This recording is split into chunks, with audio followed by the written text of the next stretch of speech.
Alléluia, shalom, demeurez bénis et merci de rester connecté à cette chaîne qui certainement nous aidera à rester connectés au Seigneur chaque jour. Nous allons continuer dans la série d'enseignements sur le Saint-Esprit que nous avons commencé. Après avoir reçu le Saint-Esprit, comment être rempli du Saint-Esprit? Comment demeurer dans la plénitude du Saint-Esprit? La Bible dit dans Éphésiens 5, 18, « Ne vous enivrez pas de vin, c'est de la débauche, mais soyez au contraire remplis du Saint-Esprit. »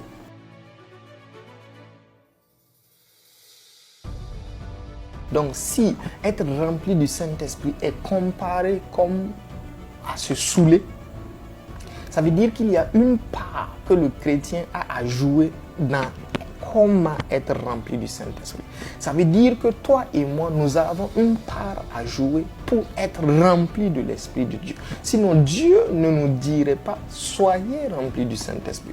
Il y a une part, une disposition particulière que chaque chrétien doit avoir pour rester dans la plénitude de l'Esprit. Et donc, dans cette vidéo, nous allons voir principalement deux grandes parties. La première partie, nous allons traiter de la plénitude, les caractéristiques de la plénitude du Saint-Esprit. Ça veut dire, quand est-ce que quelqu'un peut repérer un chrétien qui est rempli du Saint-Esprit? Comment? Quelles sont les caractéristiques qui permettent de reconnaître que lui, il est rempli du Saint-Esprit? Et dans le deuxième temps, nous allons voir quelles sont les bases bibliques qui permettent aux chrétiens d'être remplis du Saint-Esprit et de demeurer dans la plénitude du Saint-Esprit. Parce que lorsque nous allons voir les caractéristiques, nous allons comprendre qu'être rempli du Saint-Esprit chaque jour est une nécessité pour le croyant, est une nécessité pour le chrétien. Chaque membre du corps de Christ, parce que celui qui a reçu le Saint-Esprit fait partie du corps de Christ. Chaque membre du corps de Christ doit être totalement et continuellement rempli du Saint-Esprit. Alléluia. Pour pouvoir vivre la vie chrétienne comme Dieu le souhaite, selon les standards divins de vie. La Bible dit, comme caractéristique du chrétien rempli de l'Esprit, la Bible dit que la première chose, c'est la plénitude de la nature divine. Ça veut dire que lorsqu'on est rempli du Saint-Esprit, qui se dégage de l'intérieur vers l'extérieur. Et la nature divine, nous le voyons dans Ésaïe chapitre 11, verset 2, où la Bible dit « L'Esprit de l'Éternel reposera sur lui, esprit de sagesse et d'intelligence, esprit de conseil et de force, esprit de connaissance et de crainte de l'Éternel. » Donc, celui qui est rempli du Saint-Esprit et qui commence à manifester la nature divine, on va remarquer dans sa vie une certaine sagesse qui est au-dessus de la norme. Et lorsque nous parlons d'une certaine sagesse, nous parlons de la sagesse spirituelle, de la sagesse des choses de Dieu. Une certaine intelligence, une certaine connaissance de Dieu, une intimité avec Dieu qui n'est pas du commun des chrétiens. Et nous voyons ça dans la vie de Jésus premièrement, où il est écrit dans Luc 2, 52. Il dit, « Et Jésus croissait en sagesse et en stature, en grâce devant Dieu et devant les hommes. » Ça veut dire que cela était visible. Non pas seulement sur le plan spirituel, aux yeux de Dieu. Non, mais même les hommes, ils regardent, ils disent, « Ce jeune homme-là, il est rempli de sagesse. » Ça doit être la main de Dieu dans sa vie. Donc ça, c'est la caractéristique de la plénitude du Saint-Esprit, manifestant la nature de Dieu dans notre vie. Donc en réalité, lorsqu'un chrétien fait 20 ans, 10 ans, cette caractéristique-là n'est pas traçable dans sa vie, alors qu'il a reçu le Saint-Esprit, ça ne veut pas dire qu'il est mauvais, mais ça veut juste dire seulement qu'il n'est pas rempli de l'Esprit. C'est-à-dire qu'il ne cultive pas le Saint-Esprit dans sa vie. Il ne cultive pas la plénitude de l'Esprit. La Bible dit dans Éphésiens 1, 22 à 23, il dit « Jusqu'à être rempli de celui qui remplit tout en tous. » Ça veut dire que Dieu peut te remplir. Dieu peut me remplir de telle sorte que ce qu'on voit de l'extérieur, les hommes voient, ils disent « Lui là, si ce n'est à cause de Dieu, il ne peut pas agir comme ça. » Devant une situation, la crainte de Dieu est dans ton cœur. Donc, et tu ne peux pas mépriser quelqu'un. Parce que tu crains Dieu. Tu sais que le Dieu qui est en toi l'aime. Donc cette crainte-là t'amène à respecter tout le monde, même ceux qui t'ont fait du mal. Tu les respectes. Et les gens disent, mais tu n'es pas normal. Il ne t'a pas insulté la dernière fois. Tu dis, mais je ne pas le traiter dignement. Pourquoi? Parce que tu es rempli de la nature de Dieu. La crainte de Dieu est dans ta vie. Donc les gens sont en train de critiquer l'homme de Dieu. Mais lorsque toi tu entends, tu sais qu'il n'est pas bien de critiquer l'homme de Dieu. Parce que critiquer l'homme de Dieu, c'est comme critiquer Dieu. Tu as une certaine crainte qui te fait retenir tes paroles, qui te fait les conseiller, qui te fait leur dire autre chose. Parce que tu sais que même si quelqu'un fait mal, il n'est pas bien de le noyer. Ça, c'est la plénitude de la nature de Dieu. Alléluia. Et nous voyons ça également dans la vie de Étienne. La Bible dit dans Acte 6, verset 5, il dit, cette proposition plure à toute l'assemblée. Ils élirent Étienne, homme plein de foi et d'Esprit Saint. Philippe, Procor, Nicanor, etc. Donc, c'est des caractéristiques qui se voient à l'œil nu. Les gens vous regardent et disent, lui là, il est rempli de foi. Non, il est rempli du Saint-Esprit. C'est visible, en fait. C'est visible dans notre vie. Donc, la plénitude de l'Esprit, lorsque nous en parlons, ce n'est pas une chose théorique. Ça veut dire que si quelqu'un est rempli de l'Esprit, on peut dire, lui là, il est rempli de l'Esprit. S'il n'est pas rempli, on peut dire, il n'est pas rempli. Alléluia. Donc, deuxième caractéristique qui va nous permettre de reconnaître quelqu'un qui est rempli de l'Esprit, c'est la plénitude du caractère de Dieu. Donc, dans la vie de cette personne, nous voyons une certaine consistance dans le caractère de Dieu. Et le caractère de Dieu, c'est quoi? C'est l'amour.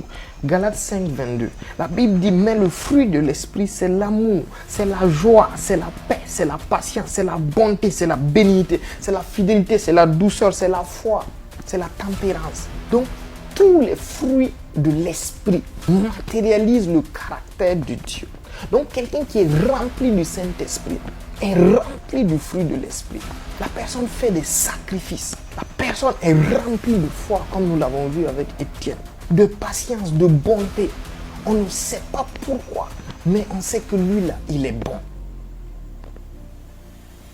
Dans ses œuvres, dans sa personne même, tu sens la paix, tu sens la bonté, tu sens la tranquillité et le repos. C'est des caractères de Dieu.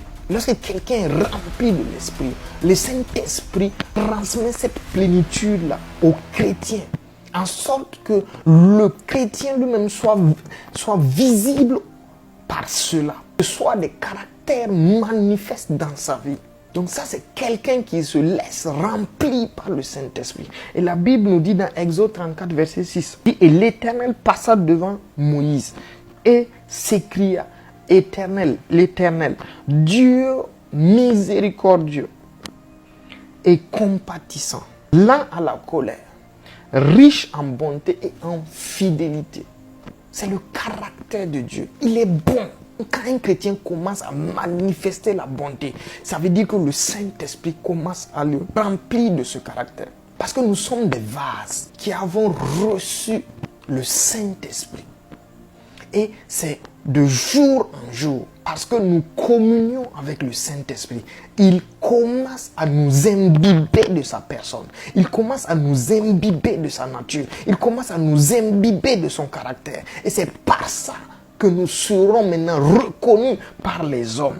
C'est pourquoi nous l'avons vu dans la vie de Étienne, où on dit, lui là, il est plein de foi. Jésus, il est plein de sagesse. Il est plein de la grâce de Dieu. C'est des caractéristiques, caractère de Dieu. Et il est important d'avoir le caractère de Dieu. Quoi? Le plus souvent, si notre caractère n'est pas fondé, fusionné au caractère de Dieu, la puissance de Dieu ne peut pas se manifester. Sinon, il aura donné sa puissance à un imposteur, comme le président de la nation qui décide de prendre un citoyen lambda pour lui confier un poste particulier. Il n'a aucune sagesse, aucune caractéristique, ni aucune connaissance dans le poste. Il ne peut pas faire du bon travail dans le poste. De la même manière, parce que nous allons entrer dans les œuvres de Dieu. De la même manière, pour que nous puissions manifester ces œuvres, il faut que la plénitude de l'esprit que nous avons arrive au point où le Saint-Esprit sait que notre caractère est fondé, est moulé à son caractère. Donc il sait que s'il nous confie sa puissance, nous allons représenter Dieu, nous allons représenter le royaume. La plénitude de l'esprit qui ouvre la porte à la puissance de Dieu. Pourquoi? Parce que la puissance fait partie du Saint-Esprit. La Bible dit dans Actes 1:8, il dit vous recevrez une puissance lorsque le Saint-Esprit viendra sur vous et vous serez mes témoins. La puissance est liée à la réception du Saint-Esprit, mais elle ne se manifeste pas au début de notre vie chrétienne. Pourquoi? Parce que tout simplement, le caractère de Dieu n'est pas formé. La nature de Dieu n'est pas visible. Et nous verrons que Étienne, Jésus et tous ceux qui avaient le caractère, la nature de Dieu formée en eux, ont marché dans la puissance de Dieu. Donc, la troisième caractéristique, c'est la plénitude des œuvres divines. Ça veut dire que tu es rempli des œuvres divines. Et la première œuvre, parce que j'étais en train d'introduire cela, c'est les œuvres de puissance. Alléluia. Exode 13, verset 9. La Bible nous dit par Moïse, il dit, Moïse dit au peuple, souvenez-vous de ce jour où vous êtes sortis d'Égypte, de la maison de servitude, et par sa main puissante. Il dit, car c'est par sa main puissante que l'Éternel vous en a fait sortir. Il y a des œuvres de puissance qui se manifestent dans notre vie une fois que nous collaborons avec le Saint-Esprit dans sa plénitude. Alléluia. Dans Actes 6, verset 8, nous voyons cela. Étienne, plein de grâce et de puissance, faisait des prodiges et de grands miracles. Le même Étienne qui était rempli de du caractère de Dieu, de la nature de Dieu, dans les versets précédents, maintenant est rempli de puissance pour faire des miracles, des prodiges partout parmi le peuple. Alléluia. Donc la plénitude de l'esprit nous ouvre la porte aux œuvres de l'esprit. Il est important d'être permanemment rempli du Saint-Esprit. D'être permanemment rempli du Saint-Esprit. Alléluia. Donc ensuite, comme œuvre divine, il y a les dons du Saint-Esprit. Dans la plénitude de l'esprit, nous commençons à manifester les dons du Saint-Esprit. La Bible dit dans Hébreux 2:4, il dit Dieu appuyant leur témoignage. Par quoi? Par des signes, des miracles, des prodiges, par les dons du Saint-Esprit qui sont distribués selon sa volonté. Ça veut dire qu'à un moment donné, dans notre communion, dans notre plénitude de l'esprit, les dons du Saint-Esprit commencent à se manifester. Il y a le don de la sagesse, il y a le don de la parole de connaissance, il y a le don de la foi, il y a le don des guérisons, il y a le don d'opérer des miracles, il y a le don de prophétie, il y a le don de discernement des esprits, le don de la diversité des langues, l'interprétation des langues. Tous ces dons qui sont décrits dans 1 Corinthiens 12, versets 8 à 10. Il dit que ces dons sont opérés par le même esprit au verset 11. Et au verset 4, il dit il y a diversité de dons, mais le même esprit. Donc c'est le Saint-Esprit qui, au moment opportun, commence à manifester ses dons dans notre vie. C'est pour dire que le plus souvent, prier pour manifester des œuvres de puissance, c'est ne pas comprendre comment opère la puissance de Dieu. Prier pour manifester certains dons, c'est important. Mais le plus souvent, c'est ne pas comprendre. Parce que ce qu'il faut le plus, c'est être rempli permanemment du Saint-Esprit. Et les dons seront manifestés. La plénitude de l'Esprit qui manifeste les choses de l'Esprit dans notre vie. La nature de Dieu, le caractère de Dieu, les dons du Saint-Esprit, les dons de puissance, toutes ces choses-là sont manifestées par la plénitude, par la communion permanente avec le Saint-Esprit. Cela évitera certaines prières qui nous fatiguent par manque de compréhension. Et je vous assure, le jour où j'ai demandé au Seigneur Saint-Esprit, parce que Jésus a dit dans le livre de Matthieu 22, verset 29, il dit que C'est parce que vous ne comprenez ni les Écritures, ni la puissance de Dieu. J'ai dit, ah bon, on peut comprendre la puissance de Dieu? Si on peut comprendre la puissance de Dieu, c'est que... Mais comment opère la puissance? Quand j'ai demandé au Saint-Esprit, le Saint-Esprit a dit, en réalité, vous ne priez pas pour la puissance de Dieu. C'est lui qui nous remplit de la puissance. Parce que nous sommes remplis de lui. Lui-même est la puissance. Parce que nous sommes permanemment dans sa volonté. Parce que nous faisons ce qui lui est agréable en tout temps. Que nous nous entretenons dans la communion avec lui. À un moment donné, il manifeste la puissance. De la même manière que par Jésus-Christ. Et par les autres. C'est le protocole de manifestation de la puissance de Dieu. Une fois que nous avons reçu le Saint-Esprit, nous avons reçu tout ce qui est nécessaire pour vivre une vie de gloire. Alléluia. Mais c'est notre communion avec le Saint-Esprit qui décide de notre niveau de vie de gloire.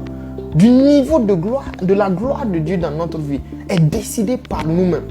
C'est pourquoi il dit, ne vous enivrez pas de vin, mais enivrez-vous du Saint-Esprit. Remplissez-vous du Saint-Esprit. Alléluia. Donc, ensuite, après les dons, il y a la direction divine, une œuvre divine dans notre vie qui vient avec la plénitude du Saint-Esprit. Il y a la direction divine. Luc 4, verset 1. La Bible nous dit, Jésus, rempli du Saint-Esprit, fut conduit au désert. Donc, il fut rempli. Donc, c'est dans la plénitude qu'il a eu la direction de là où il doit aller. Donc, lorsque nous sommes remplis, nous savons autenter ce que Dieu veut que nous fassions. Comme tu sais à l'intérieur de toi, par le Saint-Esprit, tu sais qu'aujourd'hui, je dois aller prêcher l'évangile. Aujourd'hui, je dois faire telle chose. Aujourd'hui, je dois aller voir un tel. Aujourd'hui, je dois me mettre dans le lieu secret. Aujourd'hui, je dois prier. Aujourd'hui, je dois louer. C'est dans la plénitude que la direction divine est donnée. Et lorsqu'elle est donnée, nous le savons. Alléluia. Acte 10, verset 19 à 20. Nous voyons le cas également de Pierre. Il dit, et comme Pierre était à réfléchir sur la vision, l'Esprit lui dit, voici 3 hommes te demandent, lève-toi, descends et pars avec eux. Sans hésiter, car c'est moi qui te les ai envoyés. La direction divine. Pierre venait de descendre de la prière, venait de finir de prier. Saint-Esprit dit, ces 3 hommes qui sont venus, c'est moi qui te les ai envoyés. Ça fait partie de ma direction. Donc pour que nous puissions connaître la direction de Dieu permanemment dans nos vies, il nous faut être remplis du Saint-Esprit, permanemment remplis du Saint-Esprit. Alléluia. Donc nous allons voir comment être remplis du Saint-Esprit, comment demeurer dans la plénitude du Saint-Esprit. Parce que nous pouvons attrister le Saint-Esprit. Donc le Saint-Esprit va être là, mais il ne va pas s'exprimer. Nous pouvons éteindre le Saint-Esprit. Dans 1 Thessaloniciens 5, verset 19, il dit, n'éteignez pas l'Esprit. Donc nous pouvons l'éteindre. Donc il y a des choses que nous pouvons faire, soit pour l'attrister, soit pour l'éteindre, soit pour être permanemment rempli de lui. Alléluia. Parce que la victoire vient de la plénitude de l'Esprit. Lorsque tu reçois une tribulation, une épreuve, une difficulté dans ta vie, si tu es rempli du Saint-Esprit, ta réaction est autre que lorsque tu ne l'es pas rempli. Lorsque tu n'es pas rempli, tu réagis dans l'incrédulité.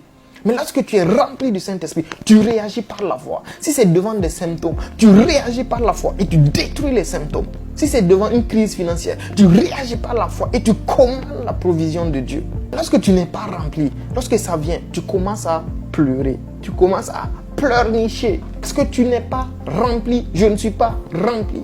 Donc la plénitude de l'Esprit nous permet nous-mêmes de vivre dans la foi. C'est pourquoi Jésus demande, lorsque moi je vais revenir, à la fin des temps, dans Luc 18, il dit, est-ce que je vais trouver de la foi sur ceux qui ont cru? C'est dans la plénitude de l'Esprit que nous avons la plénitude de la foi pour marcher chaque jour et avoir des victoires certaines devant nos épreuves et devant les tribulations. Alléluia. Donc voyons voir comment est-ce que nous pouvons être permanemment remplis du Saint-Esprit. Le premier secret, c'est la louange au Seigneur. La Bible dit dans Éphésiens 5, 19, il dit, entretenez-vous par des psaumes, des hymnes, des cantiques spirituels, chantant et célébrant de tout votre cœur les louanges du Seigneur. En fait, c'est avec le cœur. Ce n'est pas une répétition mécanique. Ce n'est pas une répétition intellectuelle. C'est des cantiques qui viennent du cœur. Tu peux te lever un matin, le Saint-Esprit met un cantique particulier. Tu es en train de chanter ce cantique peut rester pendant plusieurs heures, juste pour t'entretenir, pour te maintenir dans la plénitude. Et tu le chantes et ça te fait du bien. C'est des cantiques spirituels. Donc nous pouvons apprendre à chanter régulièrement. Chanter régulièrement. Alléluia. Il y a le deuxième secret, c'est l'adoration. L'adoration au Seigneur. La Bible dit dans le livre de Jean 3, c'est Jésus qui parle dans le verset 23 et puis verset 24. Il dit, mais l'heure vient et elle est déjà venue, où les vrais adorateurs adoreront le Père en esprit et en vérité. Car ce sont là les adorateurs que le Père demande. Parce que tu dis,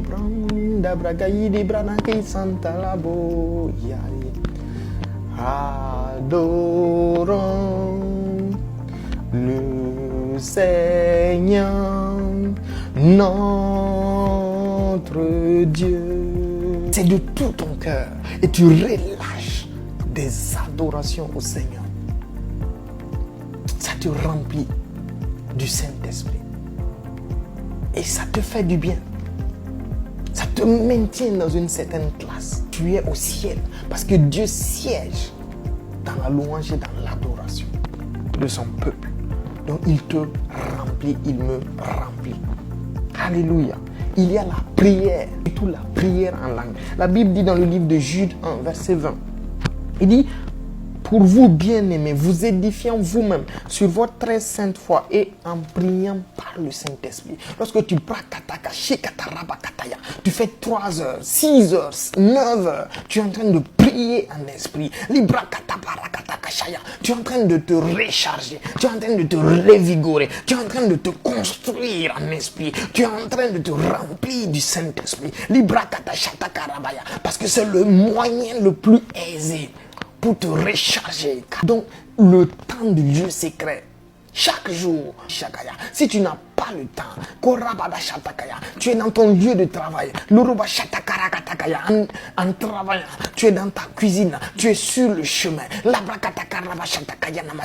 tu es en train de te recharger, de te remplir du Saint-Esprit. Lorsqu'une situation survient, tu dis au nom de Jésus, c'est la plénitude de l'esprit par la prière en esprit. Nous voyons cela dans la vie de Jésus, dans Marc 1,35, dans Luc 5,16, où la Bible dit il se retirait et il allait dans les lieux déserts pour se recharger. Quand il revenait, c'est pour faire les miracles. Alléluia. C'est dans la plénitude qu'il faisait les miracles.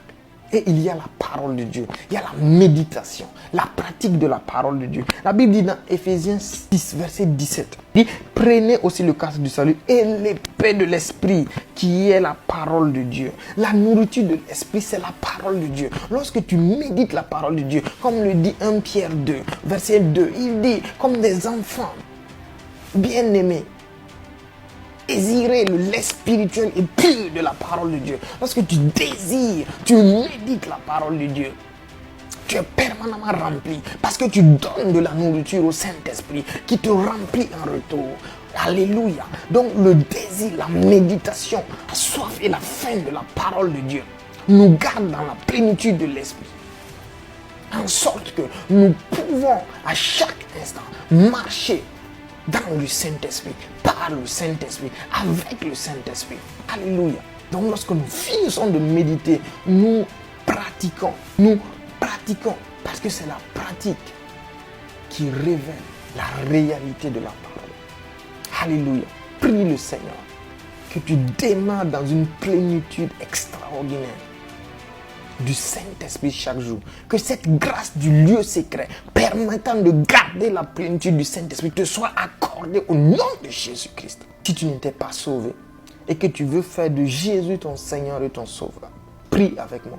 Dis, Seigneur Jésus, j'aimerais te connaître comme mon Sauveur et mon Seigneur personnel. Je t'accepte dans ma vie. Sois le Seigneur de ma vie. Au nom de Jésus. Amen. Tu es maintenant enfant de Dieu et je déclare que tu le demeures éternellement.